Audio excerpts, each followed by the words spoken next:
Lucky Top, boys. First off, great season. We just lost to Purdue, but we're not losers here, man. I will say that we played a great game. Dalton Connect played a great game. Zach Edey, the guy we were questioning all year, he played a fantastic game. And this is what happens, man. When you have you have elite versus elite. Sometimes it doesn't go your way. It doesn't matter. We're here from one of the satellite locations of Rocky Top Studios, near MSG in New York City. We are really, really proud of this team, and we just want y'all to give some appreciation to what we've done. Rick Barnes got us to Elite Eight. Unfortunately, we could not get it done late. Last 2-3 minutes, we kind of punted it away. But, man, do I think anything less of this team? Not at all. I'm drunk.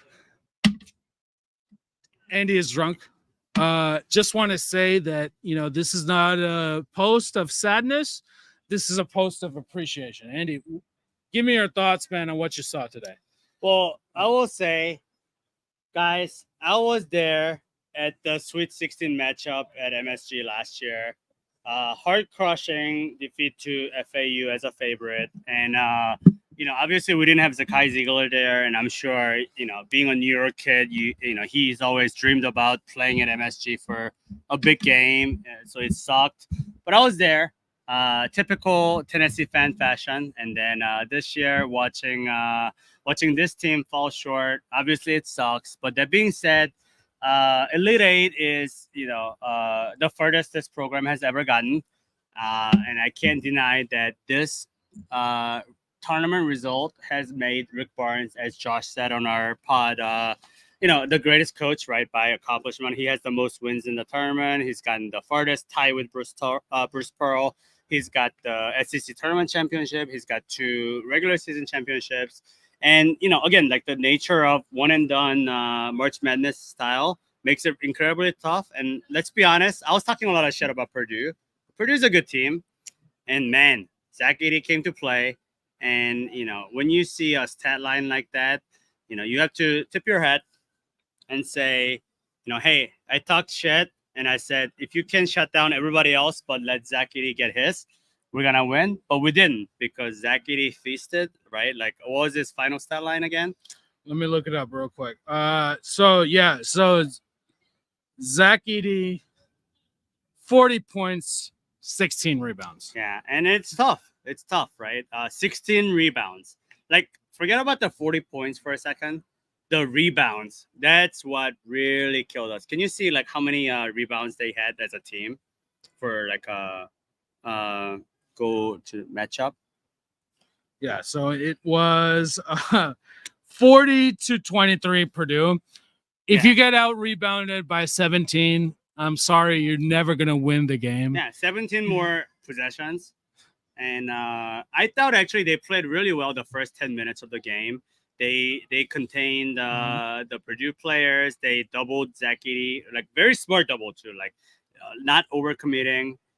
They effectively shut down their guards, like Fletcher Lawyer, Brendan Smith, and then Lance Jones. Like didn't really like pop off in the first half, and nothing was going for Purdue. And even then, we still lost the first half. And I think that's telling something. You gotta tip the head when it's due. Zach Edey, like we all know, and I still stand by this principle that he's not gonna be that great in the NBA or whatever, but you gotta tip your hat to him. He's great in the college level, and you can't hate the player, hate the game, but he knows how to draw the fouls. He knows how to pick his spots, and you just have to be, cognizant of that, and we failed to do that. So that's unfortunate, but it is what it is. We lost to the better team today. No excuses. We don't make excuses here. No, yeah. I mean, if this was some sort of egregious game where we got super, super fucked by the refs, we'd tell you about it. Vol Slim Jimmy came up, our number one fan. Shout out Vol Slim Jimmy. He's saying, I'm so tired of hearing about that ogre. But man, when that motherfucking ogre shreks you, you got to give some respect, man. That's what I will say about Zach Edey today. I don't think any of these fouls that were called on him were too bad. He shot 22 free throws, but we fouled the shit out of him.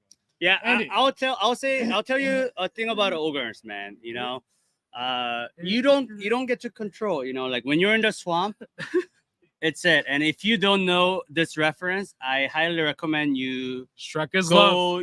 Go to YouTube and search Shrek is love, and you'll find out that when the ogre declares that this is his swamp, that's it. That's it. And unfortunately, like I hate that I'm on the receiving end of this, but he showed up, and I really hate it for Dalton Knecht because he really showed up. You know, he had a phenomenal showing. What was his stat line again? 37, 3, 1, and 1. What was his shooting splits like? His shooting splits, he was 3 or 4 from the free throw line. He was 6 of 12 from 3, and the rest were 2s. I mean, like when you have a guy that's shooting 6 of 12 from the 3, 14 and 31 overall, that's pretty good.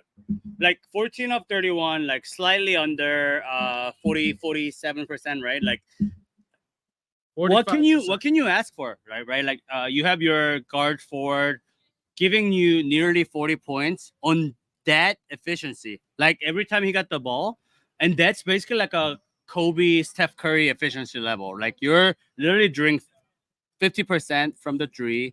You hit your true shooting is probably around like 65%. Like, and I just hate it for him because like we all knew, and I've said this on the pod before, that the player of the year is gonna go to Zach Edey, and rightfully so. He did it again. Yeah, he did it. There was doubt before today. Yeah, after today, there's kind of no doubt, man. Josh, what's up, fellas? How are we doing? How you doing, brother? We're just talking about Zach Edey. We're giving him his flowers. Dalton Knecht, we're also giving him his flowers. Yeah. But the difference is the team around these other players who showed up and who didn't. Yeah. That's where the edge is, man. Yeah. Like it's really simple to think about where the fucking edge is. Fletcher Lawyer, 14 points. It's not the 27 he had last game, but it is more than 8, which is higher than every other player on Tennessee, basically, not named Dalton Knecht. And that's what I think is the difference, right? You have this guy. Rick Barnes made the move of a fucking century, finding this guy in Northern Colorado, Dalton Knecht, right? Yeah. The players he fucking recruited. Never gonna get there. Not getting there. Ziegler, 8 points. Don't want to say he did completely bad, but second half, man, it was all Dalton, and it was all it Zach was definitely not the Give best me your thoughts, performance. man. What are your initial reactions to this shit, dude? I know we talked earlier about coming on here and doing this or not. There was a lot of stuff going on with my my kiddos. They were really sad, so I was having to deal with a 6-year-old and 5-year-old crying their eyes out watching their hero play their last basketball game for Tennessee. So that's sorry I'm a little late to the party, but that's just kind of where we're at. But we'll shake it off, and we'll look forward to next year and to baseball that's coming up. But man, you can't say that DK didn't show up, and he tried his very best. Yeah, brother. Especially the first half. My God. Yeah, he tried his best to will us to victory. But I think that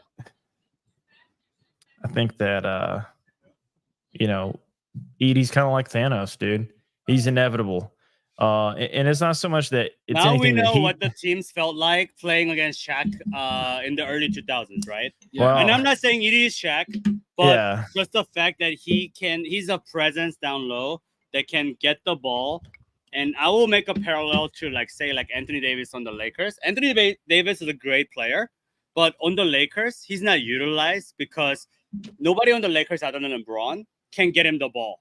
and that's a big thing. Like, these like big guys, you just have to like figure out how to utilize them. And Shaq, same with how Zach Edey was. Like Lawyer, Jones, like these guys found Zach Edey and he found his spot and he was able to convert him.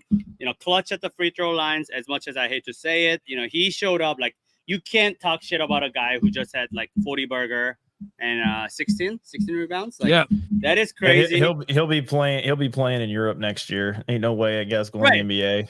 And then we all acknowledge that it's a different game, right? Because you're going up against like the Karl Anthony Towns. Yeah, dude. So according to the draft experts, right, these guys we saw today are not as relevant as Rob Dillingham or Reed Shepherd. Yeah. And you think about that, how silly that is in an NCAA perspective, but in an NBA perspective, it's wild. It's wild, man. You take these guys with their skills and their ability to create shots.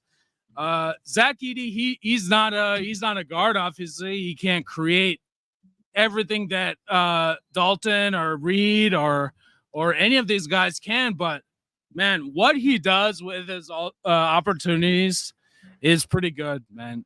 Honestly, we've hated on him so much, but after today, I don't know that I have the same hate for him as I did before. Yeah, like, I think my hate is stronger. I actually think my hate is stronger because of just the amount of cucking that the refs did to get him on the free throw line. Tennessee has played Purdue twice this year, and Purdue shot, 80 to, I'll round it, 80 free throws to Tennessee's 40 free throws, right? I don't know the 2X. specific stat. Yeah. 2X, right? They shot 33 to 11. That's crazy. Yeah. 3X today. Yeah, 33. Yeah, exactly. 3X today. So, like whatever warped shit that the NCAA wanted to play out as far as UConn and Purdue, they got it. This is not basketball, and it's weird that anybody could appreciate it outside of Purdue fans. And let's be honest, if it wasn't Purdue's team that Zach Edey was on, they'd fucking hate it too, right? And I get it. Like, if he was on our team, we'd say feed him the ball. I totally understand, but he's not a good basketball player. He's just good at being tall, and there was a lot of instances today that I felt like the referees let him get away with a lot of that separation with the elbows every single time. You'd watch it every time we'd front the post, or poor Jonas. He wasn't playing good position, but when you saw JP and Tobe in there giving them everything that they had, yeah, man. It was just elbow to create separation. I mean, the guy had one foul called on him all night, and I don't know how that's even possible.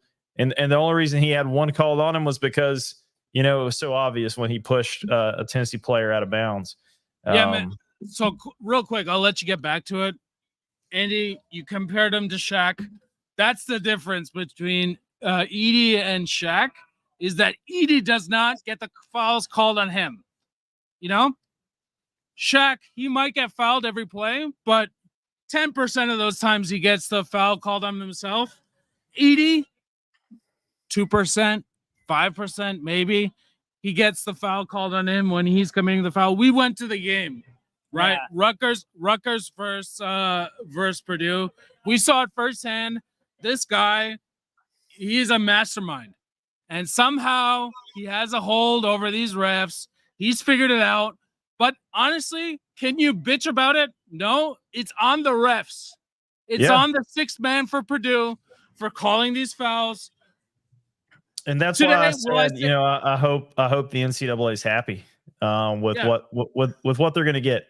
And I hate it for Rick Barnes. I said when we got the 2 seed in the Midwest, it was pretty unlucky for us. I think Rick Barnes I think he coached his ass off today. He was on the refs the entire time. He took Jonas out when he knew that was not going to work. That was really good. I mean, and, you got the other teams in the SEC, like Alabama, they're talking about, we're in the Final Four. Well, if we'd have played Clemson, we would have beat their ass. We would have destroyed Clemson. We'd be in the Final Four. So, a lot of it does have to come down to luck, unfortunately, in the tournament, and cry about it, right? Yeah, that's exactly it. I will say, unfortunately, in sports, there's no what ifs. You don't get a trophy for participation, and you don't get a trophy for what if, and you just beat whoever is in front of you. And we had a chance. Had we taken care of Kentucky, we could have gotten placed in the West region. Yep. But guess what? We fumbled it, and we still had a chance to make that right in the SEC tournament. Had we advanced all the way, I got one phrase for you. Keep going, but I got one phrase for you. okay. I'll keep going. Stupid games, stupid prizes. Yeah. Right. So when you play stupid games and you're not ready and you're not ready to fucking go, this is what the fuck happens. Yeah. This is the consequences of losing that game to Kentucky and Mississippi State. This is what the fuck happens to you guys. Yep. So really, like, the only people we have to blame is ourselves. I know it's convenient to blame the refs. I know the bracket, but we can't really do that. Yeah, dude. We had control. We had control in the SEC. We won the SEC tournament. God bless Rick Barnes for doing that. No, we won. Sorry, misspoke. We won the regular season. Mm-hmm. We did not win the SEC tournament. Had we won the tournament, we could have gotten the 1 seed in the West. Yeah, there would be no UNC number 1, right?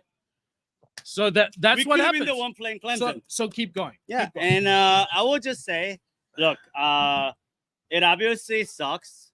But that being said, I don't think this was a failure as a program or a failure as a coaching or anything like that. It just and obviously the free throw and foul discrepancies, sure, but you can't hate on the player. He realizes that he has an advantage.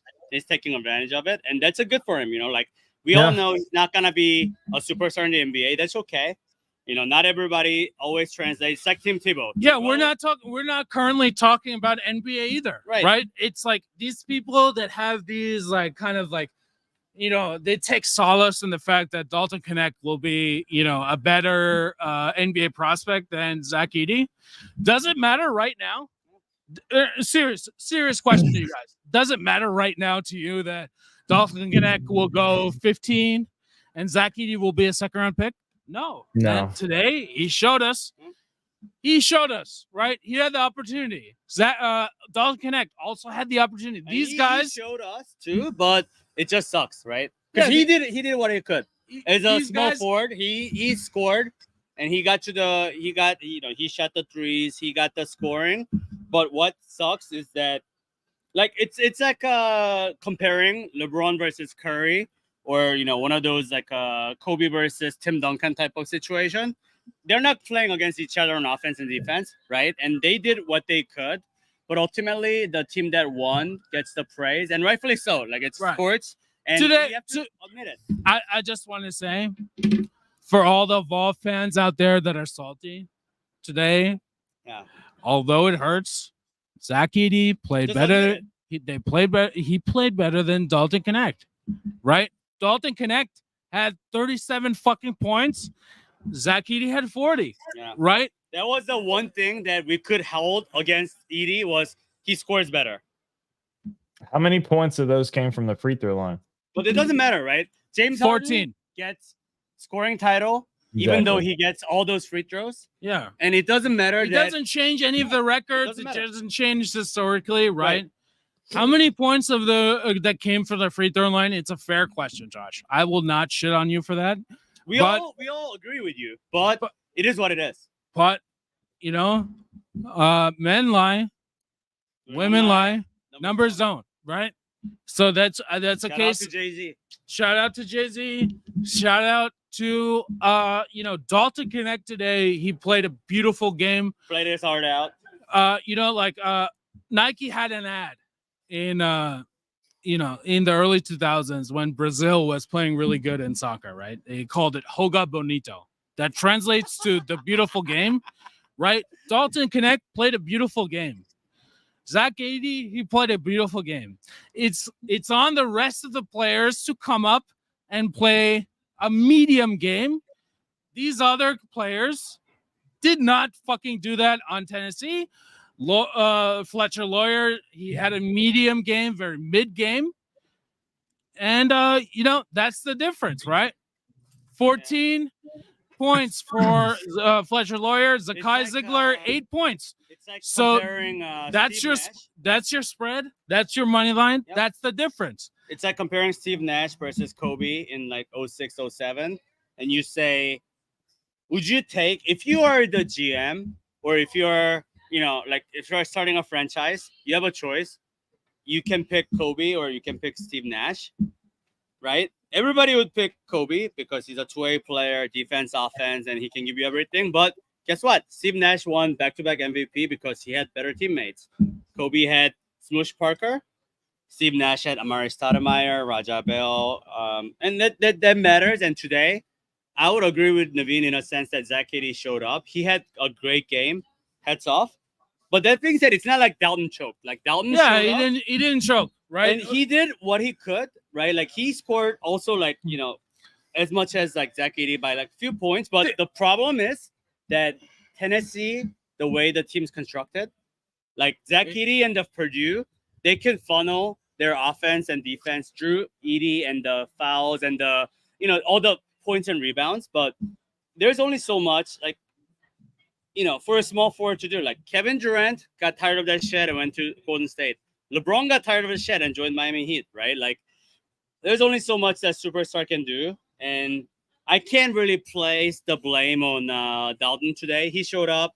I'll be honest, I was screaming my lungs out in the first half when Kenneth got just hot and he just started drilling everything. So it sucks. It sucks for all of us, but that it's just like what it is. Like we tried, we didn't execute, and there's no excuse. Yeah, Josh, I'll let you go, but I just want to give you a little math, right? What's 14 minus 8? 14 minus 8. Man, what is that? 6? 6 points. Right. That's how much we lost by, right? So that's how much Fletcher Lawyer scored, and that's how much Zakai Ziegler scored. That's also really the difference in rebounds. That's also the difference in rebounds is 17. Yeah. So 40 minus 23, 17. So, we were so close so many times, right? We cut it to 1. We cut it to 1. They go up 6. We cut it to 1. They go up 8. We cut it to 1. They go up 10. Maybe not 10, maybe 8 again. So many times. The difference is the rebounding and the other players. What are you doing for me? What are you doing for me today? And again, I don't want to say anything controversial today about Rick Barnes because I don't think it's on him. It's not. It's not on him. It's on the other guys, right? These guys have nice players got to make shots, man. Players got to make shots, and that's how you advance to Elite Eight, right? Right. Let's talk about yesterday, right? Bama was fucking down, right? A lot of the first half. Mark Sears. What did he do? He made shots. These other guys, they made shots. And it's a team effort that you need to win in Elite Eight. It's not only Dalton Connect. It can never be only him, right? We saw that in the NBA. Kobe with the Lakers, LeBron with the Cavs, the 1.0. Yeah. You cannot do it by yourself. You cannot. Even Jordan was getting his ass beat by the Pistons. Going back. Giselle Bundchen, 2008. My husband cannot throw and catch the ball. It is exactly the same thing. She just never seen Marcus Mariota. That's all. That's what I'm saying. She's never seen Mariota, but I mean, other than that obvious troll, it's very relevant here. It is. Dalton Connect. He cannot pass to himself. Dalton Connect. He cannot necessarily rebound versus Zach Edey, right? Yeah. You saw what happened when he tried to go at him there at the end. Yeah, man.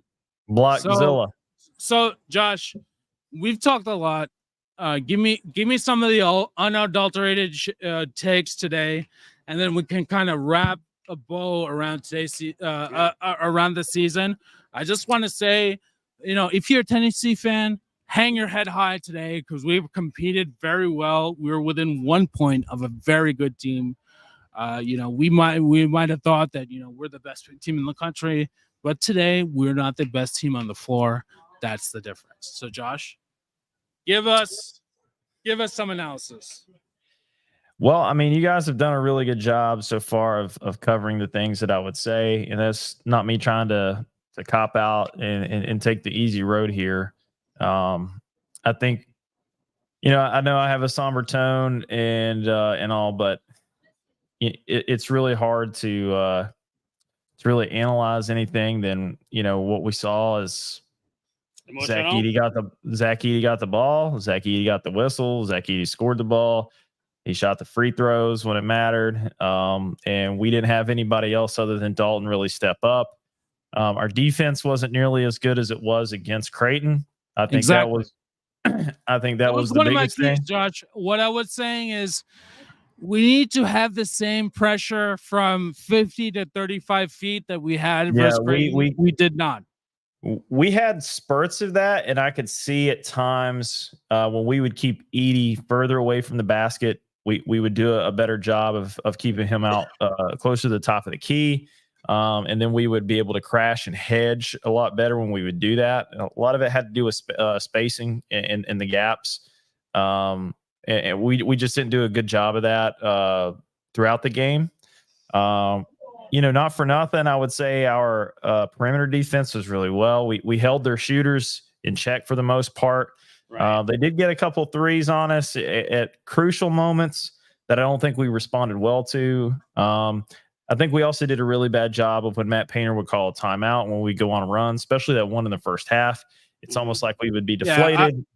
He coached his ass off. That's all I say. Yeah. And, that really irked me, but man, we got to get some more offense. I mean, I know that Rick Barnes, he is a defensive minded coach. And that's always going to be the precipice of all of his teams and their identity of what they do. But we have to get more Jimmys and Joes out there that can score the basketball. And we were close. I think we're inching closer to finding the perfect ingredients here with the offensive needs that we had this season with Dalton Connect. And then just where that took us, it took us to our first Elite Eight since 2010, second all time. But we're going to need more of that. We're going to be losing some key guys that's been, in our program for a long time, and hate to see those guys go, but I think it's time for them to go in the same breath. Hate to see you go. Love to watch you leave. Exactly. Yeah. So he's got to hit the portal hard. I hope maybe this Elite Eight run helps us as a program be able to get more guys from the portal and then out of high school, because I do like the idea of continuing kind of what we've had with having program guys around. I think that's important. I think that's the linchpin to success in today's atmosphere of college basketball. Are you going to have your 2 or 3 guys that transfer in? Yes. But should you have your 4 or 5, maybe even 6 guys that are your constant program guys? Absolutely.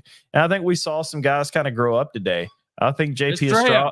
Yeah, JP Estrada was, my boy from Maine. He had to grow up tonight, and he did it on the big stage and against, the ninth wonder of the world, which is Zach Edey, right? So hats off to his performance tonight. He got put, a true freshman getting thrown into that situation, and he played really hard. I would like to say he came up big, but obviously we still fell short. But I still, think that there's a lot of promise there. And I think, second, third year into JP Estrada's career, we're going to see that kid take off. And I'm really happy to see that performance from him tonight. I think Jonas Sadu is going to hit the transfer portal, man. I really do. I would be really surprised. What is he, a junior?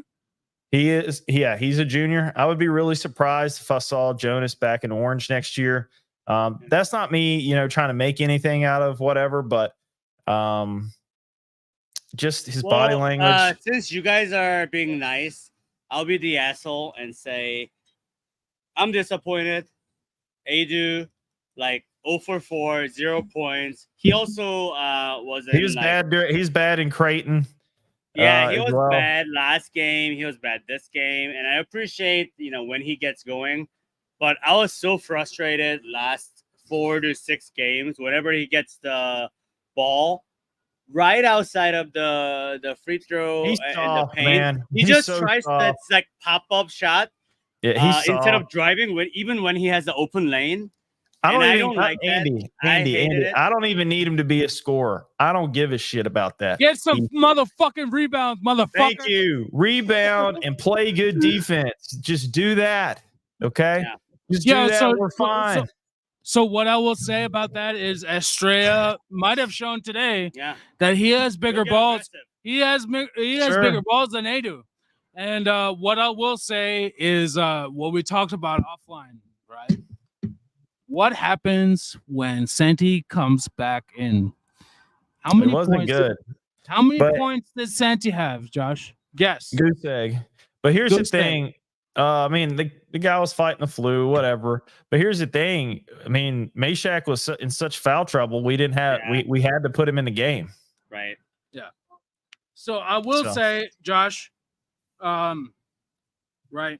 The fouls, right?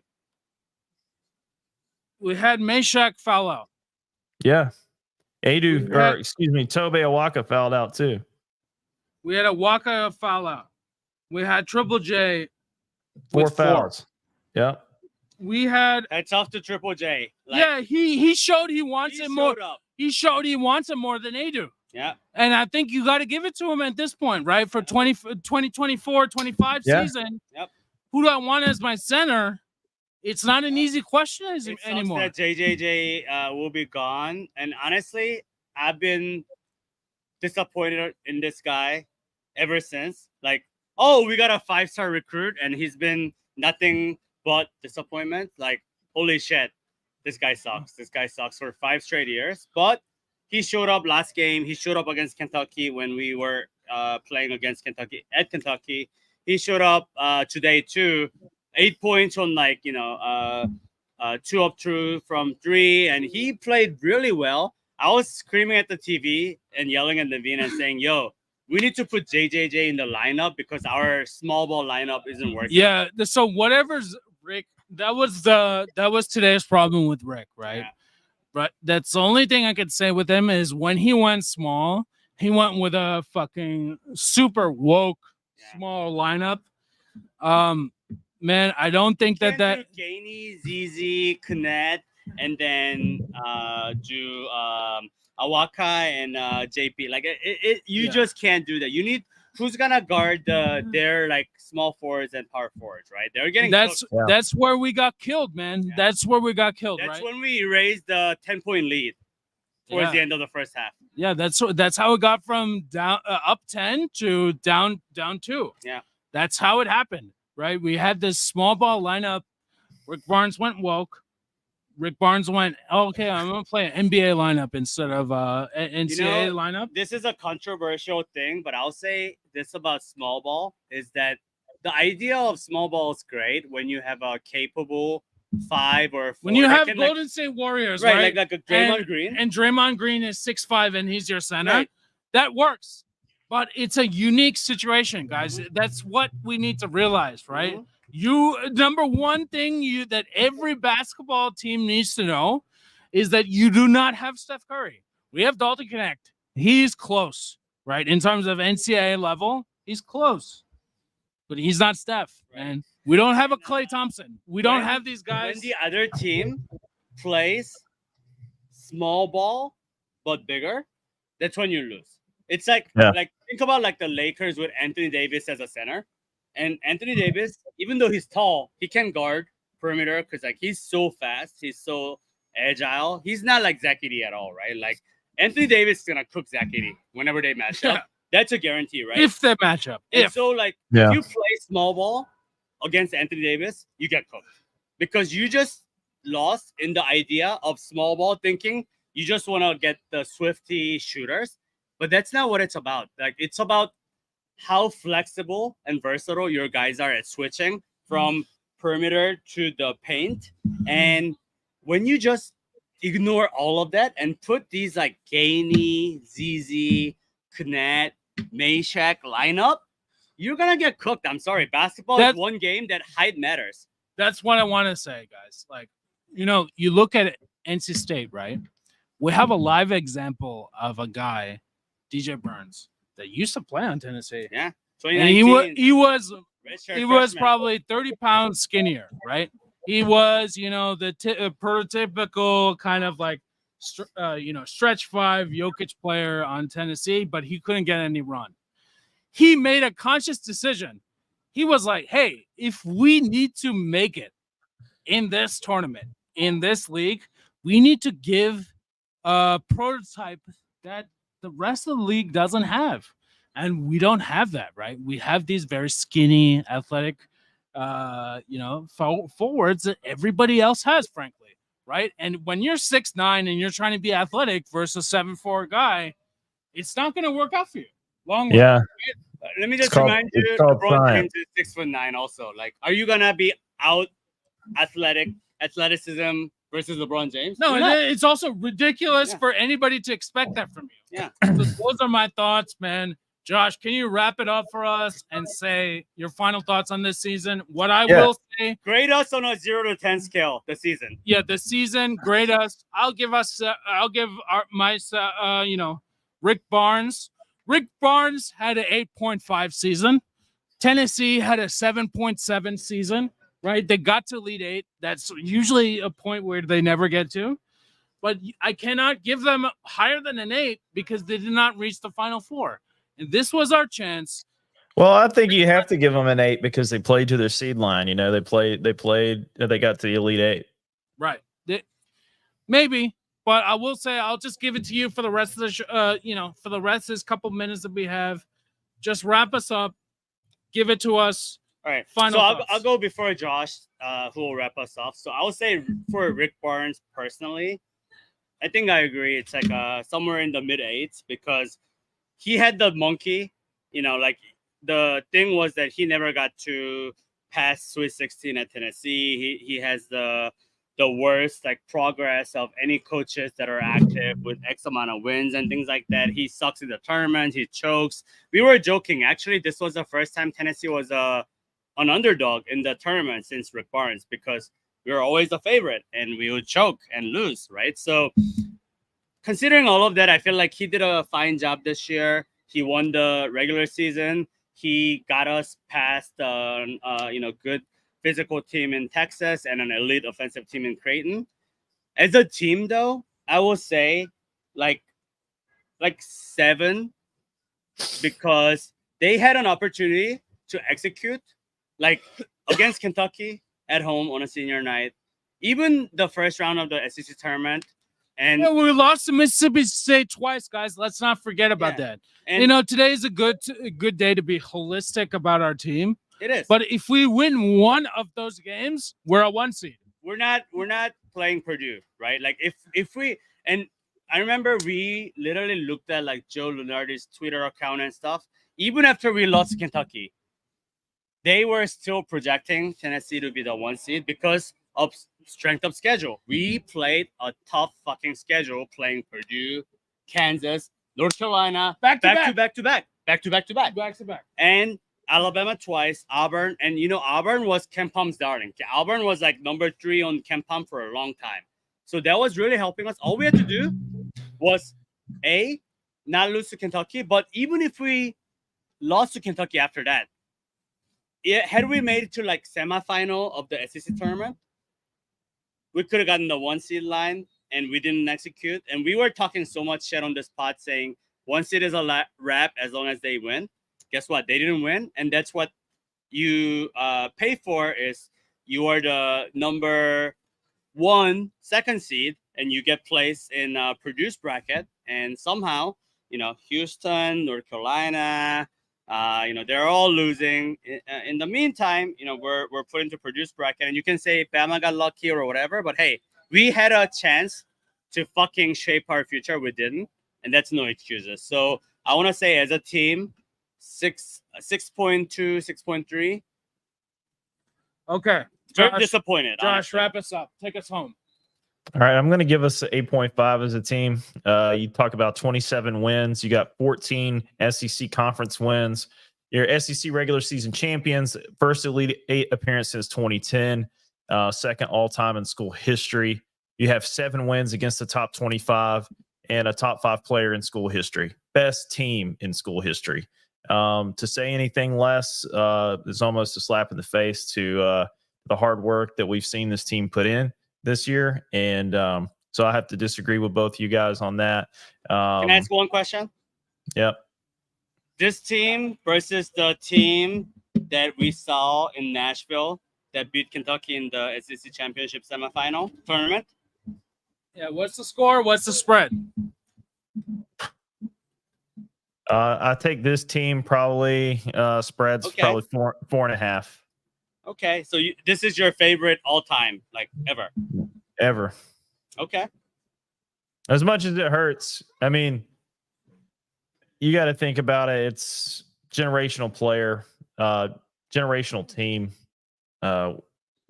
Second all time in school history. Tennessee's been playing basketball for 100 years, right? So second question, and I'll let you wrap us up. DK did not get to all of the criteria we talked about for jersey retirement. What's your thoughts on that? Not enough. Not enough. Okay. I mean, still, I think he's a generational talent. Will he be beloved by Tennessee fans? Absolutely. Chris Lofton, he's the most recent guy that got his name hung up in the Tommy Bowl. But he was a 4-year player, and we kind of showcased what he did in the last show on yesterday's podcast. So yeah, man, not enough. It's just 1 year, unfortunately. I think this is why it stings so much, is because it was only 1 year, but had so much. And it's promise. the last year. Yeah, it's the last year. Exactly. So yeah, hats off to this team. Great job, I think, this year by Rick Barnes. We've got to get in the portal. We've got to get some bigs, physical bigs. And we got to get some people that can score. That's my take.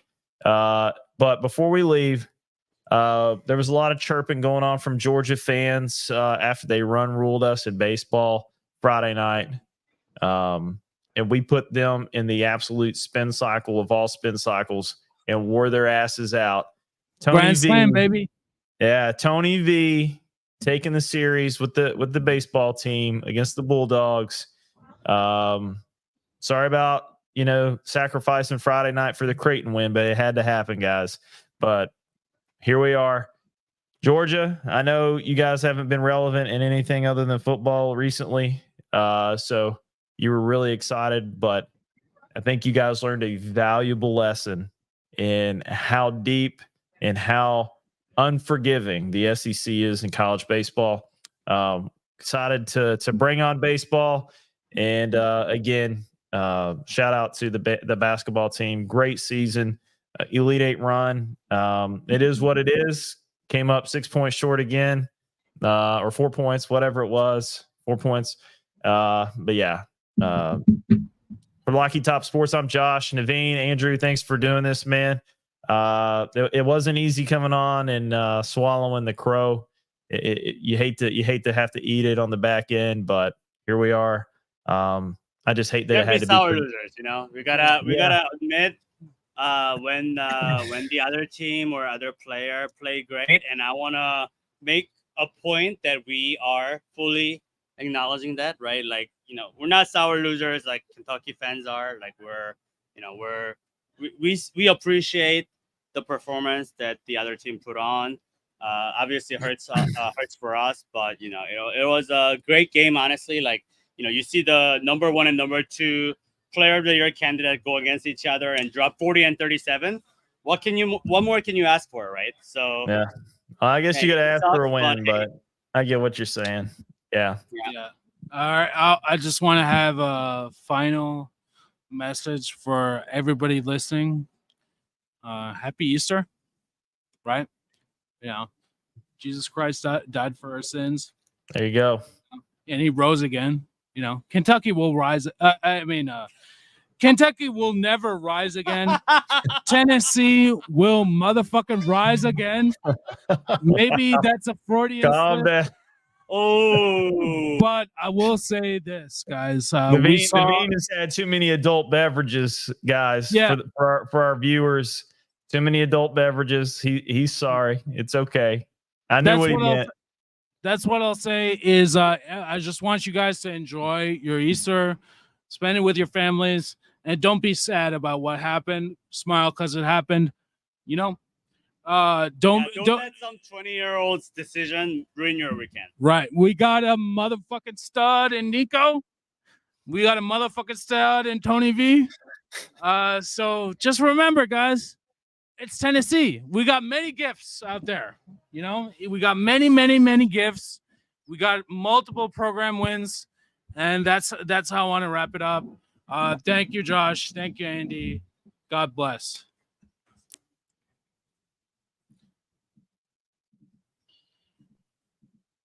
Got it.